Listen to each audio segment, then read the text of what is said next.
கடலூர் மாவட்டம் பன்ருட்டி அருகே பாலூரில் வெள்ள நிவாரணம் தரவில்லை என கூறி பொதுமக்கள் சாலை மறியலில் ஈடுபட்டிருக்கிறார்கள். இது தொடர்பான கூடுதல் விவரங்களோடு இணைகிறார் செய்தியாளர் பிரேம். விவரங்களை பதிவு செய்யலாம்.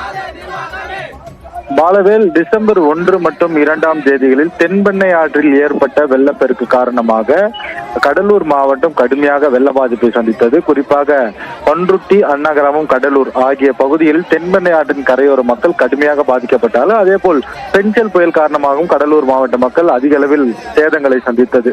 இந்த நிலையில் தமிழ்நாடு அரசு சார்பில் பாதிக்கப்பட்ட பகுதிகளுக்கு தலா 2000 ரூபாய் நிவாரணம் மற்றும் நிவாரணப் பொருட்களை வழங்கப்படும் என அறிவிக்கப்பட்டது. அதன்படி கடலூர் மாவட்டத்தில் 1,95,000 நபர்களுக்கு நிவாரணம் 2000 ரூபாய் தொகை மற்றும் நிவாரணப் பொருட்கள் நியாய விலைக் கடை மூலம் வழங்கப்பட்டது.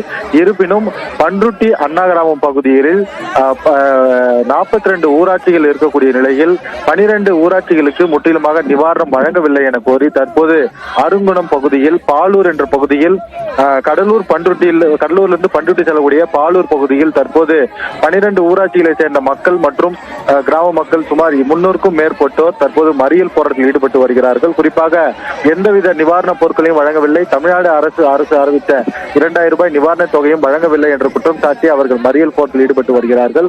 தற்போது அங்கு 100க்கும் மேற்பட்ட போலீசார் குவிக்கப்பட்டு பேச்சுவார்த்தை என்பது நடத்தப்பட்டு வருகிறது. இருப்பினும் எங்களுக்கு நிவாரணம் வழங்கும் வரை நாங்கள் தொடர் போராட்டத்தில் ஈடுபடுவோம் என அறிவித்து சுமார் அரை மணி நேரத்துக்கு மேலாக அவர்கள் போராட்டத்தில் ஈடுபட்டு வருகிறார்கள். தொடர்ச்சியாக மாவட்ட நிர்வாக சார்பில் வட்டாட்சியர்கள் இங்கு வந்திருக்கிறார்கள். அவர்கள் பேச்சுவார்த்தைக்கு பின்னர் தான் போராட்டம் கைவிடப்படுமா அல்லது இவர்கள் நிவாரணம் கிடைக்குமா என்பது தெரிய வரும். பாலா, விவரங்களுக்கு நன்றி பிரேம்.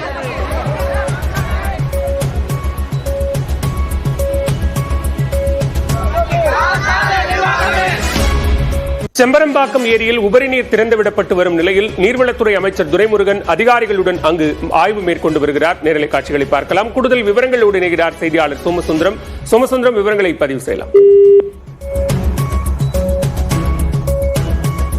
செம்பரம்பாக்கம் ஏரியில் தொடர்ந்து அங்கிருந்து வெளியேற்றப்படும் நீரின் அளவு 6000 கனஅடியாக இருந்த நிலையில் அது நேற்று 3000 கனஅடியாக குறைக்கப்பட்டது. இந்நிலையில் ஏரியின் நீர்மட்டத்தை 21 அடியில் வைத்து கண்காணிக்க முடிவு செய்யப்பட்டிருக்கும் நிலையில் தற்போது நீர்வளத்துறை அமைச்சர் துரைமுருகன் மற்றும் அதிகாரிகள் உள்ளிட்டோர் அங்கு ஆய்வு மேற்கொண்டு வருகிறார்கள். அது தொடர்பான காட்சிகளை பார்க்கிறோம்.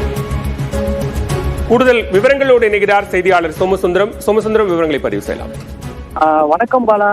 செம்பரம்பாக்கம் ஏரியில் உபரி நீர் திறந்து விடப்பட்டு வரும் நிலையில் தற்பொழுது ஏரியில் நீர்வளத்துறை அமைச்சர் துரைமுருகன் அதிகாரிகளுடன் நேரில் வந்து ஆய்வு மேற்கொண்டு வருகிறார். குறிப்பாக மழை பொழிவின் காரணமாக செம்பரம்பாக்கம் ஏரியின் நீர்மட்டம் உயர்ந்தது. இதன் காரணமாக ஏரியில் இருந்து தற்போதைய நிலவரப்படி 3000 கனஅடி உபரி நீரானது திறந்து விடப்பட்டு வருகிறது.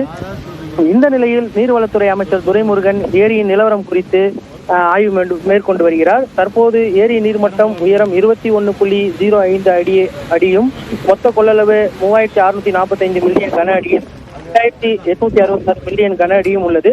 அதே சமயம் நீர்வரத்து 1700 கன அடியாக உள்ளது. வெளியேற்றம் 3000 கன அடியாக உள்ளது. இந்த நிலையில் 21 அடியில் வைத்து கண்காணிக்க அதிகாரிகள் முடிவு செய்துள்ள நிலையில் ஏரியின் தன்மை குறித்தும் அதன் பாதுகாப்பு குறித்தும் தற்போது அதிகாரிகளுடன் வந்து நீர்வளத்துறை அமைச்சர் துரைமுருகன் நேரில் ஆய்வு மேற்கொண்டு வருகிறார். குறிப்பாக ஏரியில் இருந்து வெளியேற்றப்படும் நீர் எவ்வாறு செல்கிறது, அந்த வழித்தடங்கள் மக்களின் பாதுகாப்பு குறித்தும் அதிகாரிகளிடம் கேட்டறிந்து வருகிறார். தொடர்ந்து இவருடன் மாவட்ட ஆட்சியர் கலைச்செல்வி மோகன், அமைச்சர் அன்பரசன் மற்றும் நீர்வளத்துறை அதிகாரிகள், பொதுப்பணித்துறை அதிகாரிகள் உடன் உள்ளனர் என்பது குறிப்பிடத்தக்கது. பாலா, விவரங்களுக்கு நன்றி சோமசுந்தரம்.